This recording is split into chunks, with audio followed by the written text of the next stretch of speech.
जब भी भारत में चुनावों का बुगल बजता है तो देश के बड़े बड़े राजनेता सफ़ेद कुर्ता पजामा पहनकर हाथ जोड़े रैलियां करते नजर आते हैं। विकास की बातें होती हैं, रोजगार के वादे होते हैं और देश को आगे ले जाने की कस्में खाई जाती हैं। लेकिन क्या आपने कभी सोचा है कि इसी देश के कोने में, पश्चिम बंगाल की राजधानी कोलकाता की उन सकरी और अंधेरी गलियों में, जहां दिन के उजाले में भी शरीफ लोग जाने से कतराते हैं, वहाँ चुनावों के वक्त रातों रात बड़े बड़े नेताओं की गाड़ियाँ क्यों आकर रुकने लगती हैं? जी हाँ, आज मैं बात कर रहा हूँ सोनागाछी की, उत्तर कोलकाता का वो इलाका जिसे सिर्फ भारत का ही नहीं बल्कि पूरे एशिया का सबसे बड़ा रेड लाइट एरिया कहा जाता है। एक ऐसी दुनिया जहाँ 11,000 से ज़्यादा महिलाएं और युवा लड़कियाँ एक ऐसी ज़िंदगी जीने पर मजबूर हैं जिसे नरक कहना भी शायद इस शब्द का अपमान होगा। आज की इस वीडियो में मैं आपसे कोई अश्लील बात करने नहीं आया हूँ और ना ही मेरा मकसद किसी सनसनीखेज मसाले को बेचना है। आज एक राजनीतिक विश्लेषक के तौर पर मैं आपके सामने उस खौफनाक सच का पर्दाफाश करने आया हूँ जिसे देश की मुख्यधारा की मीडिया यानी गोदी मीडिया हमेशा काली चादर के पीछे छुपा देती है। आज हम बात करेंगे उस अंडरग्राउंड इकोनॉमी की, उस करोड़ों रुपए के काले सिंडिकेट की और सबसे बढ़कर उस वोट बैंक की गंदी राजनीति की, जिसके दम पर इस नर्क के साम्राज्य को दशकों से जिंदा रखा गया है। वीडियो को बिना स्किप किए अंत तक देखना, क्योंकि आज जो सच आप जानेंगे वो आपके होश उड़ा देगा और आपको सोचने पर मजबूर कर देगा कि क्या वाकई हम एक आज़ाद और लोकतांत्रिक देश में रह रहे हैं।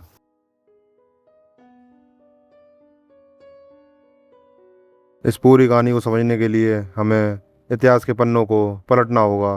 बहुत से लोग सोचते हैं कि सोनागाछी आधुनिक भारत की कोई बीमारी है, लेकिन सच यह है कि इसकी जड़ें ब्रिटिश हुकूमत के दौर से जुड़ी हुई हैं। 18वीं और 19वीं शताब्दी में जब कोलकाता ब्रिटिश भारत की राजधानी हुआ करता था, तब अंग्रेज़ों ने अपने सैनिकों, नाविकों और व्यापारियों के मनोरंजन के लिए और शहर के रईसों की अय्याशी को एक जगह सीमित रखने के लिए इस इलाके को बढ़ावा दिया। ब्रिटिश सरकार ने बाकायदा कानून बनाकर इस देह व्यापार को एक जगह केंद्रित किया, जिसे लाल बाजार या ब्रोथल डिस्ट्रिक्ट कहा गया। धीरे धीरे उत्तर कोलकाता का यह इलाका, जो शोभा बाजार और चितरंजन एवेन्यू के पास स्थित है, इस काली दुनिया का केंद्र बन गया। इसका नाम सोनागाछी क्यों पड़ा, इसके पीछे भी एक कहानी है। कहा जाता है कि कभी यह इलाका सोनागाजी नाम के एक सूफी संत की दरगाह के पास था और उन्हीं के नाम पर इस जगह का नाम धीरे धीरे बदलकर सोनागाछी हो गया। जो साम्राज्य अंग्रेज़ों ने अपनी सहूलियत के लिए खड़ा किया था, आज़ादी के बाद हमारी चुनी हुई सरकारों को उसे ख़त्म करना चाहिए था। वहाँ की महिलाओं को सम्मानजनक ज़िंदगी देनी चाहिए थी, मगर ऐसा हुआ नहीं। आज़ादी के बाद इस इलाके का भूगोल और बड़ा होता चला गया।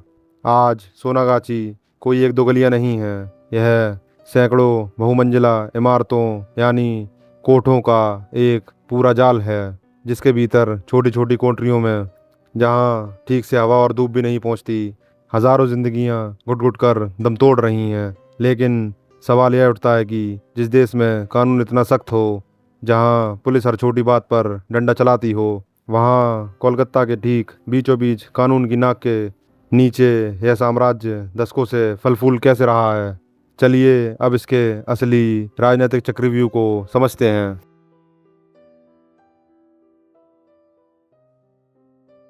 अब आते हैं सबसे बड़े मुद्दे पर, राजनीति। राजनीति का एक सीधा नियम है, जहाँ सिर हैं वहाँ वोट हैं और जहाँ वोट हैं वहाँ राजनेता का ईमान है। सोनागाछी कोई आम रिहायशी इलाका नहीं है, यहाँ एक कंस्ट्रक्टेड वोट बैंक है। ज़रा गणित समझिए, एक छोटे से दायरे के भीतर 11,000 से ज़्यादा रजिस्टर्ड सेक्स वर्कर्स रहती हैं।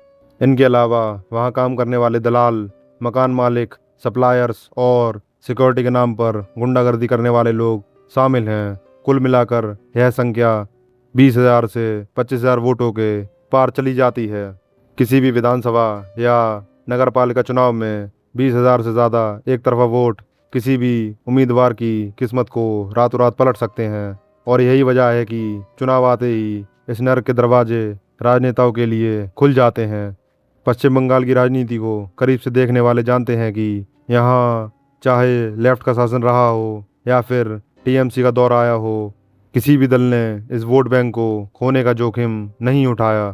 पर्दे के पीछे का सच यह है कि चुनाव के समय यहाँ के स्थानीय दलालों और मकान मालिकों के साथ राजनेताओं की गुप्त बैठकें होती हैं। डील क्या होती है? डील बहुत साफ होती है। तुम हमें एक तरफा वोट दिलाओ और चुनाव जीतने के बाद हम तुम्हारी इस काली दुनिया की तरफ आंख उठाकर भी नहीं देखेंगे। पुलिस प्रशासन को शांत रखेंगे और तुम्हारे धंधे पर कोई आंच नहीं आने देंगे। चुनाव के दिनों में इन महिलाओं के रातों रात वोटर आईडी कार्ड बनाए जाते हैं। उन्हें राशन की सुविधाएं देने के झूठे वादे किए जाते हैं। राजनेता मंच पर खड़े होकर नारी शक्ति और महिला सशक्तिकरण पर लंबे चौड़े भाषण ठोकते हैं, लेकिन उसी शाम उनके कार्यकर्ता इसी सोनागाछी के दलालों से वोटों की सेटिंग कर रहे होते हैं। यह इस देश के लोकतंत्र का वो कड़वा और घिनौना चेहरा है जिसे देखकर किसी भी देशभक्त का खून खौल उठेगा।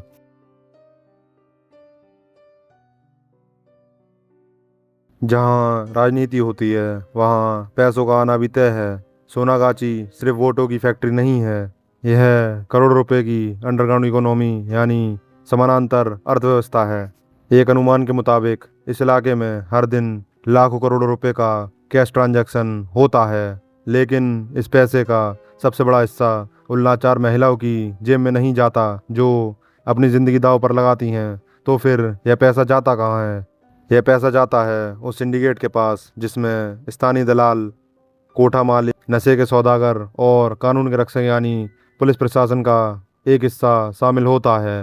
हर महीने इस इलाके से लाखों रुपए की अवैध वसूली होती है, जिसे स्थानीय भाषा में हफ्ता या प्रोटेक्शन मनी कहा जाता है।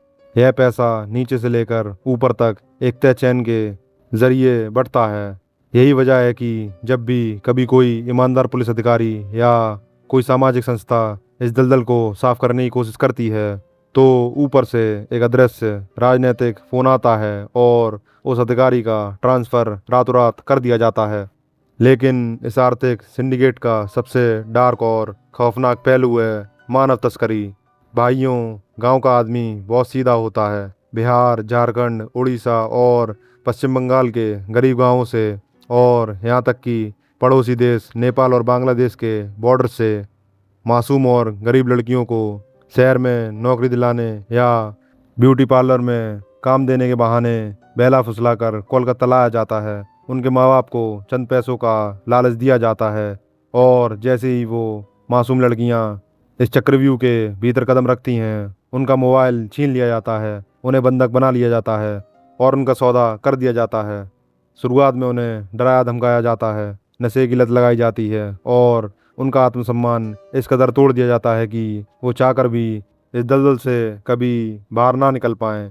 गांव के जो युवा और बुजुर्ग मेरा यह वीडियो देख रहे हैं, मैं उनसे हाथ जोड़कर विनती करता हूँ, अपने गांव, अपने आस पड़ोस की बेटियों पर नज़र रखिए। कोई भी अनजान व्यक्ति अगर उन्हें नौकरी का झांसा देकर शहर ले जाने की बात करे तो उसकी पूरी पड़ताल कीजिए, क्योंकि इसी लापरवाही का फ़ायदा उठाकर यह सिंडिकेट हमारे गांव की मासूमियत को लील रहा है।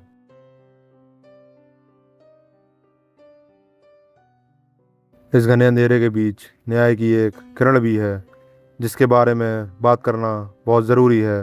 भारत की सर्वोच्च अदालत यानी सुप्रीम कोर्ट ने हाल के वर्षों में इस विषय पर बेहद ऐतिहासिक और बड़े फैसले दिए हैं। सुप्रीम कोर्ट ने साफ कहा है कि इस देश के संविधान का अनुच्छेद 21 हर नागरिक को सम्मान से जीने का अधिकार देता है, चाहे वह समाज के किसी भी तबके से क्यों ना हो। अदालत ने पुलिस और प्रशासन को सख्त निर्देश दिए हैं कि सेक्स वर्कर्स के साथ किसी भी तरह की क्रूरता या बदसलूकी ना की जाए और उनके बच्चों को शिक्षा, स्वास्थ्य और पहचान का पूरा कानूनी अधिकार मिलना चाहिए। अदालत ने यह भी माना है कि इस दलदल से जो महिलाएं बाहर निकलकर मुख्यधारा के समाज में सम्मान से जीना चाहती हैं, सरकार को उनके पुनर्वास के लिए पुख्ता इंतजाम करने होंगे। आज इस वीडियो के माध्यम से मैं सरकार से और समाज के हर प्रबुद्ध नागरिक से यह सवाल पूछना चाहता हूँ, क्या हम सिर्फ 15 अगस्त और 26 जनवरी को तिरंगा फहराकर यह मान लें कि हमारा देश पूरी तरह आज़ाद हो चुका है। जब तक हमारे समाज के बीचों बीच सोनागाची जैसे नर के साम्राज्य राजनेताओं के संरक्षण में फलते फूलते रहेंगे, तब तक हमारी आज़ादी अधूरी है। हमें इन महिलाओं को हक़ारत की नज़र से देखना बंद करना होगा। असली गुनहगार वो मजबूर महिलाएं नहीं हैं, असली गुनहगार वो दलाल हैं जो मानव तस्करी करने वाले माफिया हैं, और वो सफ़ेद पोश राजनेता हैं जो अपनी कुर्सी बचाने के लिए इस धंधे को जिंदा रखे हुए हैं। आज की इस पड़ताल पर आपकी क्या राय है? क्या आपको भी लगता है कि सरकारों की इच्छा शक्ति की कमी के कारण यह काला खेल आज भी जारी है? कमेंट बॉक्स में अपनी राय ज़रूर दें। अगर आपको लगता है कि इस वीडियो में बिना किसी अश्लीलता के एक बेहद गंभीर और सच्चे मुद्दे को उठाया गया है, तो इस वीडियो को अपने दोस्तों व्हाट्सएप पर ज़्यादा से ज़्यादा शेयर करें ताकि देश की जनता जागरूक हो सके।